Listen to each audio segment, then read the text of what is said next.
In this video, Christian's going to show you how you can replace a cabin air filter on a 2007 Toyota Prius.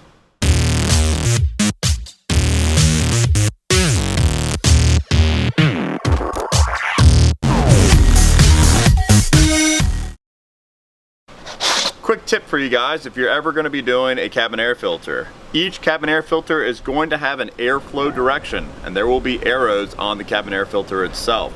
What you want to do is make sure that you orient this correctly, where 90% of the time the cabin air filter is going to want the arrows pointing down towards the ground. This is going to allow the blower motor to suck air through the filter from the outside and give you that really clean air. If you have it facing the other way, the particulate matter isn't really designed to flow this way. To change your cabin air filter, first grab a new filter, pop this right here. You're going to want to pop this right here, both sides. Then this comes down, and on the side over here there's a little rod. You're going to want to pinch it and then pop it out. That's the only thing you got to do to pop the whole glove compartment out. After you do that, is a simple step. It's right here.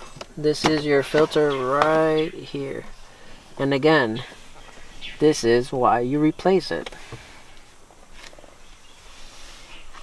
So these are little tabs that hold the filter in. So all you do is just pop this out.